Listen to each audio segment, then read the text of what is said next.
வணக்கம். காயமே உடலே மருத்துவர், காய்கறிகளே மருந்து. உணவிலும் மாற்றம், உடலிலும் மாற்றம். உணவை மருந்தாக்குங்கள், மருந்தை ஒரு பொழுதும் உணவாக்காதீர்கள். உச்சந்தலையில இருந்து உள்ளங்கால் வரை உண்டாகக்கூடிய குறைபாடுகள் அனைத்தையுமே நாம் உண்ணக்கூடிய உணவின் வழியாக முற்றிலும் குணப்படுத்த முடியும்.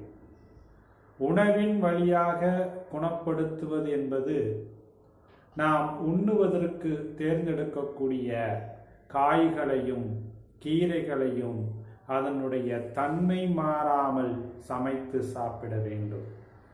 தன்மை மாறாமல் என்று சொன்னால் காய் காயாக இருக்க வேண்டும், கீரை கீரையாக இருக்க வேண்டும். ஆனால் இரண்டும் சாப்பிடக்கூடிய பக்குவத்தில் இருக்க வேண்டும். சமைத்தல் என்று சொன்னால் பக்குவப்படுத்துதல். காய்களிலும் கீரைகளிலும் இருக்கக்கூடிய எந்த ஒரு சத்துக்களையும் அழிக்காமல் அதனுடைய தன்மை மாறாமல் பக்குவப்படுத்தி சாப்பிடக்கூடிய கலையை யார் ஒருவர் அறிந்து வைத்து இருக்கிறார்களோ அவர்களே ஆரோக்கியமானவர்கள்ங்கிற இயற்கையினுடைய தத்துவத்தின் அடிப்படையில் நாம் தினமும் ஒரு மருத்துவ சிந்தனை பார்த்து கொண்டு வருகின்றோம். இன்றைய மருத்துவ சிந்தனைங்கிற தலைப்பில் ருசியுடன் கூடிய மருத்துவமனை என்று சொல்லக்கூடிய அடுப்பாங்கரையில் கிடைக்கக்கூடிய பொருட்களை கொண்டும், நடமாடும் சித்தர்கள் என்று சொல்லக்கூடிய கீரைகளை கொண்டும், நமது வீட்டுக்கு அருகாமையில் கிடைக்கக்கூடிய மூலிகை செடிகளை கொண்டும், நம்மை சுற்றி இருக்கக்கூடிய மூலிகை தாவரங்களில் இருக்கக்கூடிய வேர்கள், பட்டைகள், இலைகள், காய்கள், கனிகள், பூக்களை கொண்டும் நாம் கசாயமாகவோ அல்லது சூரணமாகவோ அல்லது இயற்கை பானமாகவோ தயாரித்து நமது உடம்புல ஏற்படக்கூடிய குறைபாடுகளுக்கு இதனை ஒரு மருந்தாக எப்படி பயன்படுத்தலாம் என்பதை ஒவ்வொரு நாளும் நாம் எளிய முறையில் பார்த்து கொண்டு வருகின்றோம். அந்த வகையில் இன்றைக்கு ஒரு இயற்கை பானம் தயாரிக்க போகின்றோம். இன்றைக்கு நாம் தயாரிக்கக்கூடிய அந்த இயற்கை பானம் எந்த குறைபாடுகள் எல்லாம் போக்கும் என்று கேட்டால், பொதுவாக குடல் புண், எப்பேற்பட்ட குடல் புண்களையும் உடனடியாக குணப்படுத்தக்கூடிய ஒரு ஆற்றல் நிறைந்த பானமாகவும், நிறைய பேருக்கு முகத்தில் எண்ணெய் வழிந்து கொண்டிருக்கும். அந்த எண்ணெய் வழிச்சலை போக்குவதற்கும், முகத்தை பளபளப்பாக வைத்துக் கொள்வதற்கும், நம்மளுடைய தோலை மினுமினுப்பு தன்மையை அதிகரிப்பதற்கும், வயிறு எரிச்சல் குறைபாட்டை போக்குவதற்கும், வாயு கோளாறுகளை தீர்ப்பதற்கும், கண்களினுடைய பார்வை திறனை அதிகரிப்பதற்கும் உதவக்கூடிய ஒரு ஒப்பற்ற இயற்கை பானம்தான் இன்றைக்கு நாம் பார்க்க போகின்றோம். இவ்வளவு பலன்களை கொடுக்கக்கூடிய அந்த இயற்கை பானத்திற்கு என்ன பெயர் என்று கேட்டால் கேரட் சாறு. கேரட் அனைவருக்குமே, சிறியவர் முதல் பெரியவர் வரை அனைவருக்கும் பிடித்த ஒரு காய். எந்த காய் என்று கேட்டால் நம்ம கேரட் சொல்லுவோம் இல்லையா? அந்த கேரட்டை வைத்து ஒரு பானம் தயாரிக்க போகின்றோம். அப்ப இன்றைக்கு நாம் தயாரிக்கக்கூடிய அந்த பானத்திற்கு பெயர் கேரட் சாறு. இந்த கேரட் சாறு தயாரிப்பதற்கு தேவையான பொருட்கள் எவை எவை? கேரட் துருவியது அல்லது சிறிதாக நறுக்கியது ஒரு 200 கிராம். தேங்காய் துருவல் ஒரு கைப்பிடி. கொத்தமல்லி தழை ஒரு கைப்பிடி. நாட்டு சர்க்கரை தேவையான அளவு அல்லது தேனு. அப்ப இந்த கேரட் சாறு செய்வதற்கு 4 விதமான பொருட்கள் தேவை. 1 கேரட் அளவு 200 கிராம், தேங்காய் துருவல் 1 கைப்பிடி அளவு, கொத்தமல்லி தழை 1 கைப்பிடி அளவு, நாட்டு சர்க்கரை அல்லது தேனு தேவையான அளவு. இப்ப இந்த 4 பொருட்களை எடுத்துக்கிட்டாச்சா? இந்த 4 பொருட்களை வைத்து இந்த கேரட் சாறு எப்படி தயாரிக்கலாம்? முதல்ல ஒரு 200 கிராம் கேரட் வாங்கி சுத்தப்படுத்தி அது நீங்கள் பொடியாக நறுக்கியோ அல்லது துருவியோ எடுத்துக்கொள்ளலாம்.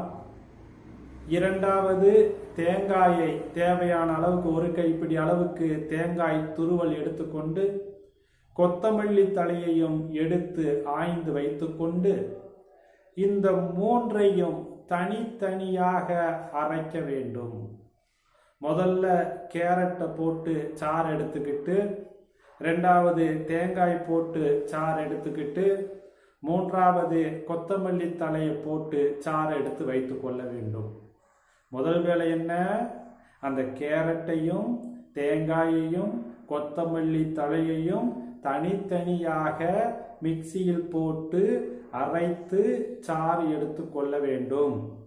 அப்ப இந்த 3 சாறுகள் எடுத்ததற்கு பின்பு 3ஐயும் ஒன்றோடு ஒன்று கலக்க வேண்டும்.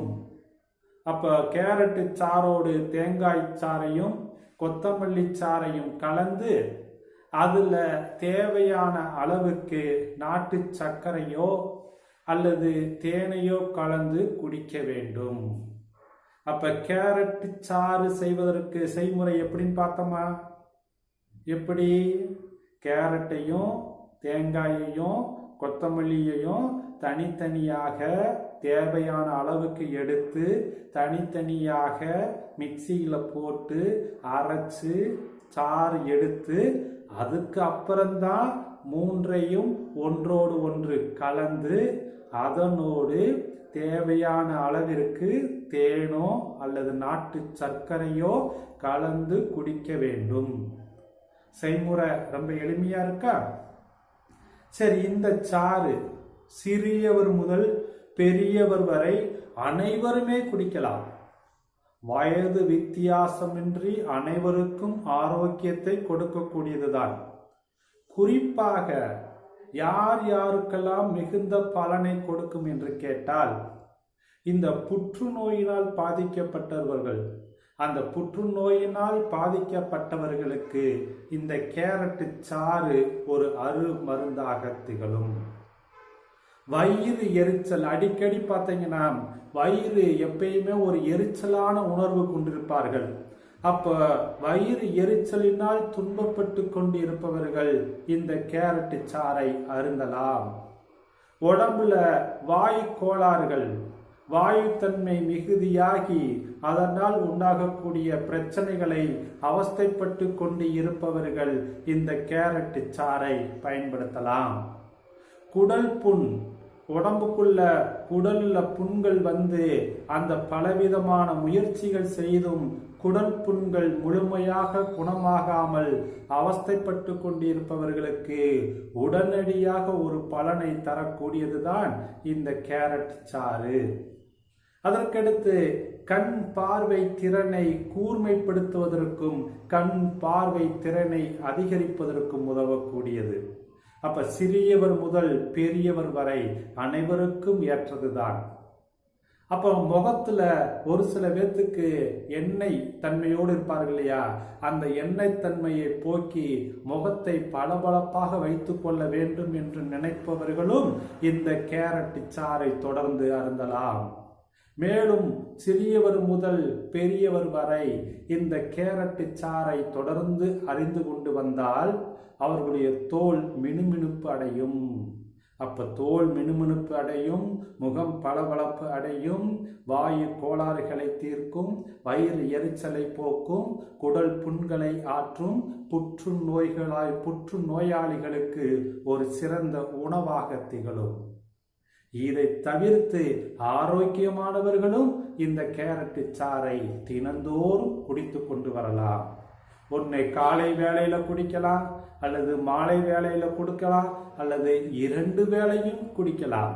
இது ஒரு மிக சிறந்த ஒரு துணை உணவாக விளங்கக்கூடியது. அப்போ நம்ம வீட்டில் குழந்தைகள் இன்றைய காலகட்டத்தில் பலவிதமான உபாதைகளுக்கு ஆட்பட்டு கொண்டிருக்கிறார்கள் இல்லையா? அவர்களுக்கு இந்த கேரட் சாறை கொடுத்து உடல் ரீதியாகவும் மன ரீதியாகவும் ஒரு நல்ல முன்னேற்றத்தை இந்த உணவின் மூலமாக நாம் ஏற்படுத்தி கொடுப்பது நம்மளுடைய கடமையாக இருக்க வேண்டும். அப்போ இந்த கேரட் சாறை பயன்படுத்தி பலனை உணர்ந்து மற்றவர்களுக்கும் இதனை நீங்கள் கற்றுக் கொடுங்கள். நாளைக்கு வேறு ஒரு இயற்கை பானம் செய்வது எப்படி என்பதை நாளை பார்க்கலாம். நன்றி, வணக்கம்.